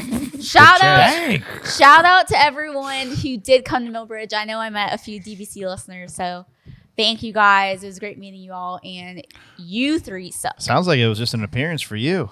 Yeah. Paid fun. appearance. Yeah. While I was babysitting. Reaction theater. This should be good this week. Oh yeah. Probably nothing. We got a lot of calls. I can't believe Brad wrecked the night. And a lot of them were that. Or no, wasn't that. But I would. Danny probably. Danny Danny, wrecked the 9. yeah. But we I'm got gonna 5. have 5 wooden idiots Wow. right here. I can't wait to hear I'm gonna call these. this my wooden idiot section. It's gonna be everybody that called in. Are any of them Brett? It's Bodie. Bodie's gonna call in. Just witnessed the greatest spectacle in racing, the Indy 500.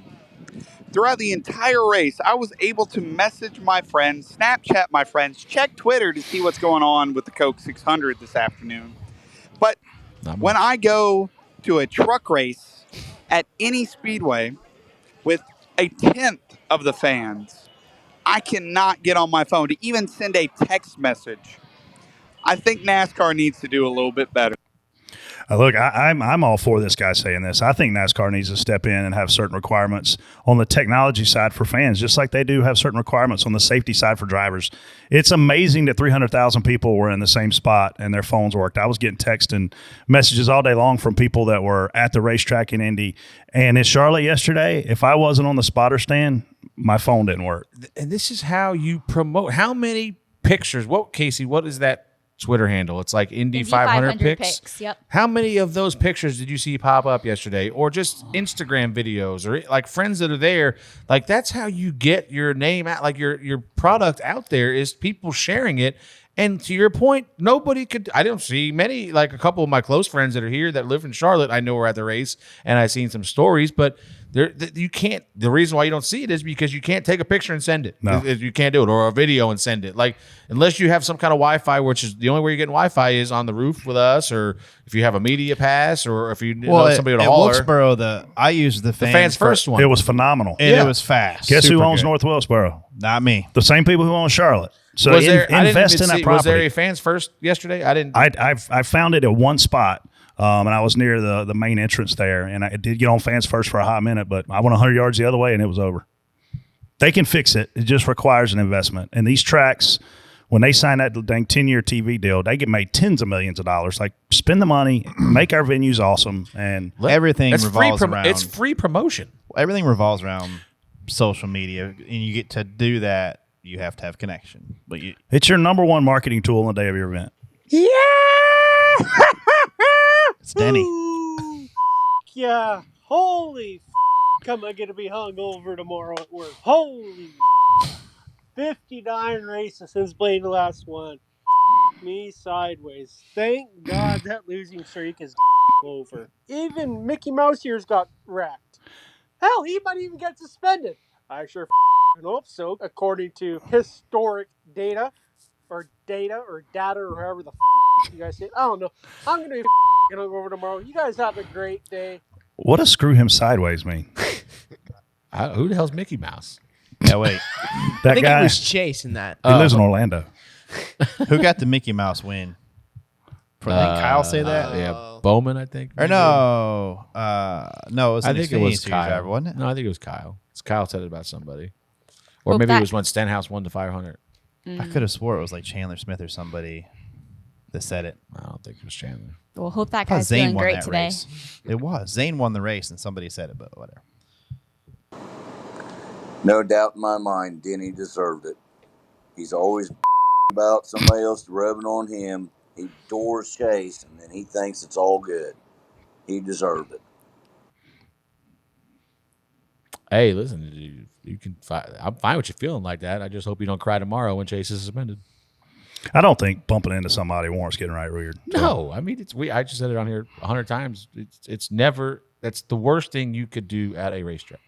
We had a start, we didn't get very far before the rain hit, and it soaked my bits. The track got dark, we still raced the cars, we didn't hit halfway, so we gotta stay 3 days, because when it rains in Charlotte, it rains forever.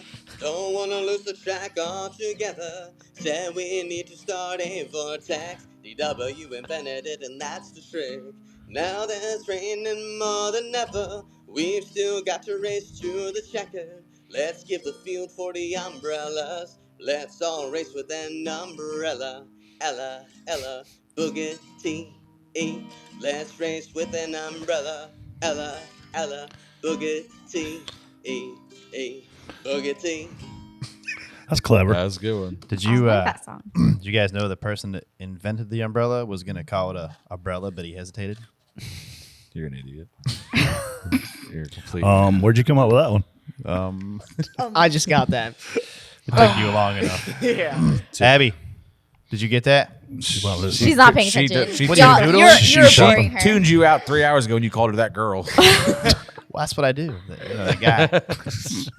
Oh, Ben. don't forget to leave an audio message 24/7. Just head to anchor.fm/doorbumperclear.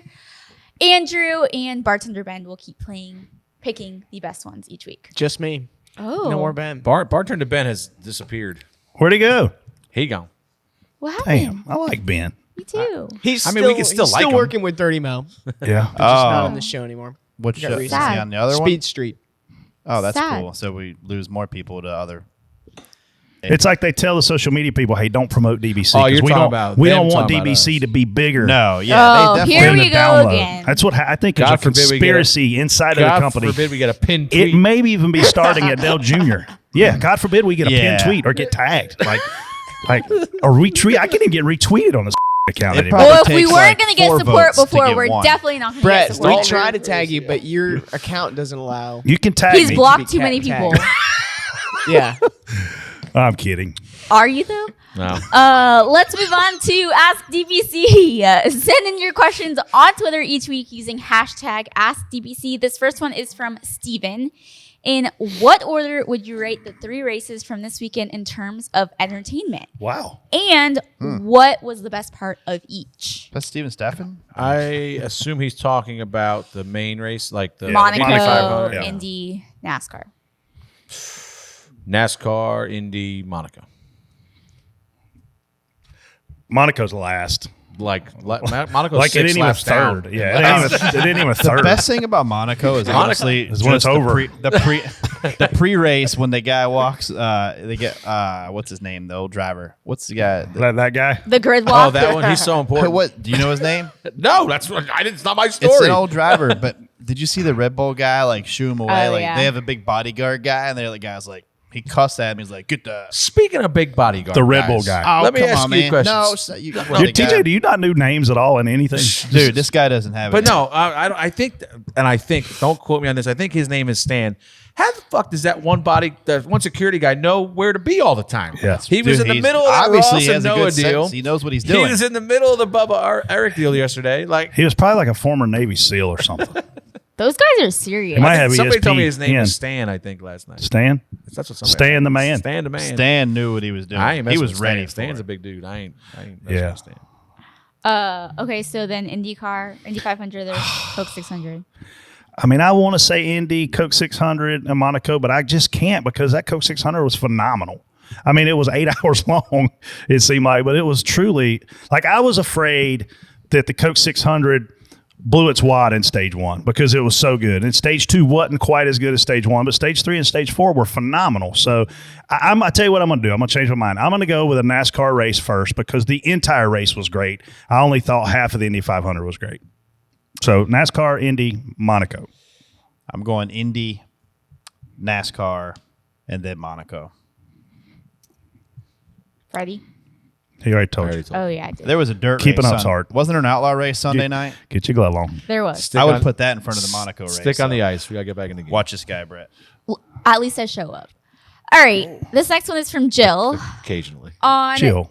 doubleheader days, what do you all do to keep your heads in the game? And do they at least give you snacks? I imagine this is really for Brett and We had a doubleheader day Freddie and at TJ. Talladega one time, and we ran the Cup race first, and then we ran the Xfinity race, and I had Elliott Sadler, and then I had Trevor Bayne, and that one was tough. Like, I mean, you're talking plate racing for freaking 800 miles or whatever it was. Did that Like, Daytona. that one was hard. That one Bruce- Daytona was bad. Hot. I got on the radio yesterday, and Bruce is like, "I'm sure you're exhausted." I was like, "Bruce, I'm really not. I mean, I'm not working very hard up here. It's just I'm pushing a The button." hardest and part it's about all good. yesterday was the constant packing your stuff up and taking it down the stairs like 6 different times. And then I just left my stuff downstairs at some point. Like, yeah, and then the most frustrating part is not having a place to actually go. That is frustrating at some points. Yeah, yeah. Thankfully, Charlotte had somewhere we could go hang out What about snacks? yesterday. Yeah, that was nice. It's nice to be treated like humans. Thanks to our friend Snacks Wise, our friend Ken took us to the Speedway Club. About 20-30 of us spotters had a nice lunch buffet Listen, to get us. and through the day. Hirschman. Basically, you can't. I don't know how Hirschman eats this much. He's got a problem. I watched Hirschman eat 13. He's got a pounds- problem. 13 pounds of crab legs one day. Wow. It took 6 hours, but he did it. And it's just. Do you know how hard it is to hang out with a guy when it takes him 6 hours to eat and you're drinking beer? Like, Hirsch, you done yet? Hirsch, we've got to go. Hirsch. I ate 10 chicken wings and had 47 beers, and he ate crab legs. All right. Let's move on to What an Idiot. I know we've already mentioned a few. Oh, God. Who else? There's a bunch. I'm going to give mine to, this isn't going to be a surprise, but hopefully it's going to surprise you why. I'm going to give mine to Chase Elliott, and here's why. He ruined his day yesterday. He ruined his spotter's day. He ruined his pit crew's day. He ruined his sponsor's day. He ruined his car owner's day over the fact that he got mad. All he had to do was maintain his composure, go into the next corner, move Denny out of the way if that's what you want to do, and keep going. He did not hit the wall hard enough right there to make him finish dead last. He chose to finish dead last after he took a left and right-reared Denny Hamlin. So he's not winning it for how he wrecked him. He's winning it for the fact that he let his mental fortitude be so weak in that moment. He's our most popular driver. He's a champion. He's a phenomenal race car driver. And we just don't need our guys doing that. Agreed. TJ, got any idiots? Man. This week has a list of them, but anybody right after that wreck. Which wreck? The 9 and the 11. The amount of justifying it with is unreal. You're saying fans justifying it? Justifying it, flipping it. We weren't even a part of that wreck. Oh, yes, you were. I read it on Twitter. Yeah. Yeah. So how you justify that? It's like you're looking for the littlest thing. And how you can get that out of that it used to amaze me, but I guess now it shouldn't. But it's unreal how a guy that's not even involved in it, you hooked him into the 11. No. I mean, it's just listen, and you see this across all walks of life, sports, singers, if you're a fan, fandom is real, and you don't want to think the worst, or you don't want to think that your person that you're a fan of can do the worst possible thing. But it's just, I had to agree with you because it was one of I'm giving myself one this week, but the amount of people that the response was just, well, Chase would just never do that. Well, guess what? He just did it. I get it. You love Chase. Chase, for whatever reason, has the biggest following in the sport right now. I want people to think about reverse the cars here. Oh, God. What happens? They terrorized Denny's house. Yeah. It's just. What is the difference? I mean, there's no difference. I looked at somebody tweeted about, obviously I was getting mentioned in a bunch of stuff last night because of the Bubba, relation to it. And it was just the amount of people that were saying, look like screenshots of the Bubba doing it. And then whose phone's going on? I don't know. Oh, Bubba doing it got 2,000 replies, and this one got 300. Because it's just the amount of people. I'm gonna go and tell you, I had to block somebody on social media not too long ago because I actually chose to respond to a message that I got, and the guy was justifying Chase in Bristol when he just messed up and got into Joey. He was blamed us for that, and I'm like, this guy. I don't know why I did it because I knew what I was arguing with, and there was no he was basically. I'm gonna tell you what's fun. Pick a random thread, preferably one of Freddy's, and go troll a troll. Oh, that's what's fun. It's fun on Twitter. And listen, let's clarify something. This is not all Chase Elliott fans. There's many Chase Elliott fans that are in my timeline going, yes, I'm a huge Chase Elliott fan, and Chase screwed up. That was intentional. He should be suspended. But there is a select delusional few that I enjoy torturing. God. Yeah, well, you literally blaming. And the funny thing is, us for that. There is a narrative going around, whether I see it on Reddit, I see it on Twitter, I see that we don't like Chase Elliott. And I like Chase. I think Chase is funny. I think I've seen him around with, obviously hangs out with Bubba and Blaney. I have nothing against Chase. I think Chase is great. I have for a lot of sport. respect for how Chase came up racing and late models and how his path and everything. I don't think any of us here have anything against Chase. There's no reason for us to dislike Chase. We just have to take the devil's advocate to decide where everybody tells us how great he is. And this is another perfect example of he would never do something like that, or it was Brad's fault, or Denny deserved it. Okay, what? But you're wrong. I'm sorry. Every once in a while, the truth hurts, and this is one of them instances where Chase is 100% wrong, and he deserves whatever penalty fits the crime. Do the crime, you do the time. That's what Mom always said. It doesn't matter what the drivers are. It doesn't. It really doesn't matter who's in it. But it does to the fan base. Yeah, but it shouldn't. It shouldn't matter. This accident, no matter who it is, what it is. Dale Jr. had fans like that too. Yeah, it was a lot of fun. Here's what I'm wondering though, and I know we got to move on, but Dale Earnhardt had a moment in his career where he wrecked Terry Labonte at Bristol. And man, when he got out of that car in victory lane, there was 100,000 people booing him, and they booed him and started not liking the Intimidator, started not liking the most popular guy. Listen, Bill Elliott might have won most popular driver. I'm telling you right now, Dale Earnhardt was the most popular driver. Bill just had more people that were willing to put stamps on envelopes and send them in.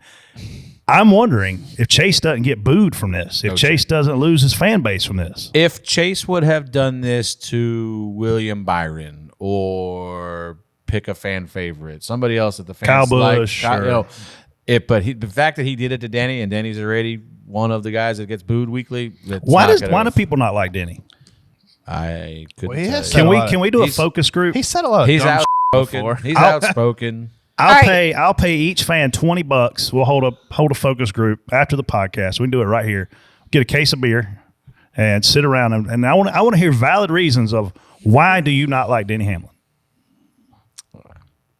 He has said a lot of things that are questionable, but he's not afraid to speak up. It turned for the worst when he wrecked Chase at Martinsville. That was probably the turning point. When you get out and say you were getting hit when no one's even within 3 car lengths of you, that doesn't look good, and that doesn't look good. But I enjoy people that aren't afraid to speak out. I mean, I'm glad Denny's been good for the sport. He's great for the sport.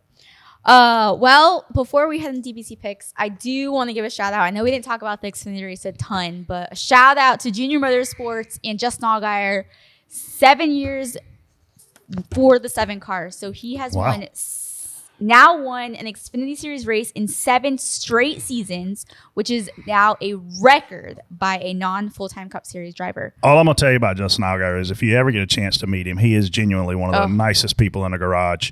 He will make time for you. He'll have a conversation with you like your old friends. I hadn't seen him since the Outback at Watkins Glen last year.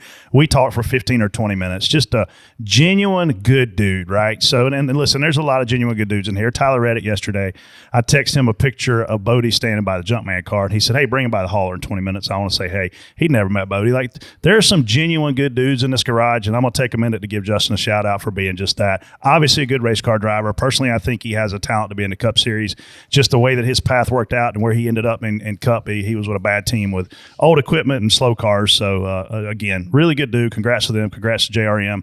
A year ago, they were flying at these 1.5 miles. Obviously, new rules packages come along, and they're not doing that now. So, congrats on getting back to victory lane there, Justin. We're proud of you. We wish it had been the DBC car, though. Yeah, I'm still holding that grudge. Yeah. Let's move on to DBC picks. Congratulations, Brett. You won with Ricky Stenhouse. Holla. We are now picking for Gateway. Freddie, you are up.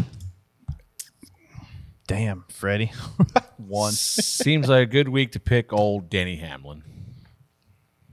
I will pick Blaney. You ass. Love you. That's who I was going to pick. Guy ain't won in 57 races. Now you want him to go back to back. Back to back. Ride the Blaney train. Man, I was going to say Briscoe sat on the pole there last year and had a tire go flat, but I'd pick him if I was you. I cannot go down that path. I think, man. I don't even think he's on. Oh, yeah, there he is. Yeah. Who'd you pick, Brett? Who would you pick head to head? Briscoe or Harrison Burton right now? Head to head. Briscoe. Okay. Let me tell you something.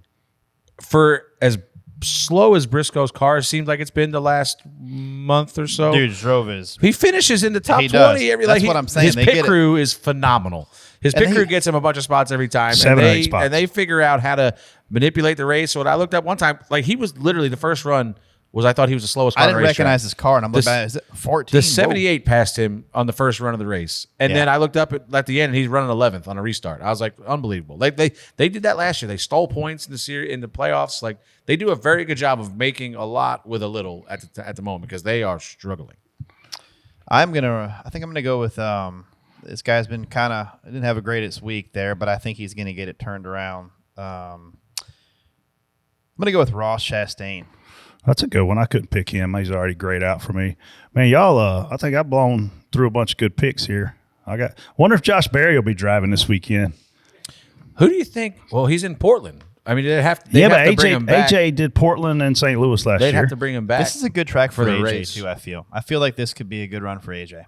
Well, who would they bring instead of Josh? I would think that Josh is the only option, and you would just have a truck driver like Enfinger or Hocevar or something. I'm scared to pick Chase Elliott. So this happened last mean, year. that'd be Who'd they put in stupid. the car?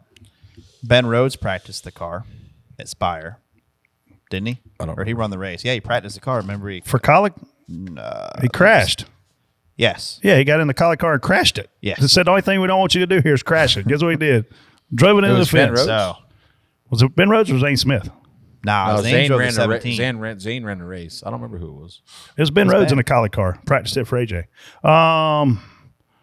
Man, I don't know. Let's go with somebody who I think's fast everywhere. Tyler Reddick. I like it. Tyler, don't let me down. Well, what can we expect from Gateway this weekend? Fun. That was the best race I went to all year in terms of the atmosphere and environment Yeah. outside of the track, the concerts, the speed stage being back, the cool Traffic things. flow pattern was great. Man, it was phenomenal. If you're in the area, this is an event worth going. That's the thing, man. Make it a phenomenal experience, Yeah. and people will come. Look at Indy 500, same thing. The fans were lined up. I think the racing there, Casey, actually is good. We saw a lot of drama play out on the track, obviously with Denny and Ross, and who else with Ross? Logano and Ross. We had all kind of problems. I'll tell you what ain't good there. The spotter stand. The location is crap. The angles are crap. What you can see and can't see is crap. So expect to hear a lot of complaining out of those guys this weekend, and Well, rightfully we so. actually they have given us a second location to but 'Cause that's top what of the you want. grandstands. bring a That's what you want is two spotters well, at a you mile don't racetrack. have to have two spotters, but Yeah, you you, don't have have to have somebody go and check in one of the locations. So If the tent isn't there in 1 and 2, the stage was the issue in 1 and 2, and the The Whatever stage, that stage was was 1 and then. 2. The tent was turn 4. yeah. okay, yeah, that's right. Yeah, if the stage doesn't block that in 1 and 2, we're okay. Yeah. We'll see. I'd also like to congratulate Ross because I think that was the first time you actually said his name the entire show, and I think we've mentioned him in a topic. What happened to them? Do they have damage? They were slow. Ross was fighting. He couldn't get into the He corner. said in an interview that his car was bouncing like basketballs and just sliding around. That's Yeah, not he ideal. couldn't get into the corner. It's You not get near ideal. him, he'd just let you go. He wasn't even a. I thought the way he was racing, I thought he had damage. Like, No, it looked like clearly they missed it. They had a lot 99 of speed everywhere too. Surprised by that. But 99 again, had damage. no From the practice, no qualifying. big deal. I Big mean, you deal. saw that all year. And he stayed out of trouble. Well, it's easy to stay out of trouble when you can't race. 20 miles I an mean, hour you'd slower be than everybody else. Go You'd ahead. be surprised. Yeah. What? Can't forget about our Dirty Mo Media bracket challenge. I think it's TJ versus Freddy in the final four. We've Get got Bubba and Keselowski Get you some, he said. and Byron versus Bowman. Byron Should be and interesting. Byron and Bubba. That's your two winners. Guess we'll find out. I think you're wrong. I just can't wait if we do win. Whoever we're matched up with, we got to race him at Sonoma. So that'd be. Oh, Bubba's great there. It's one of his best tracks. Hey, I remember he drove a 43 car and he spun out 3 times with the same lap. Well, No, I that's remember not true. He had the motor blown before turn 4 in that 43. That was no. I think there was a 23. I think. Oh, what? Yeah, I think it was the first year in the 23. So Yeah. just went to the wine. I'm going to after miss that. going to Sonoma. I will say that. I am going to St. Louis this weekend. I'm excited about that one. Dude, that's Not Sonoma spotting. race. I know it was a 23 because remember it was a year or two because I went down and got a bunch of beer and was sitting up there with you idiots drinking the whole time during the race. I remember that. All right. Well, thank you all for listening. Don't forget to catch Dirt Vision. You can watch our show this Wednesday along with tons of other racing content. And check out Tri-City this weekend. Have a great week. We out, holla. See ya.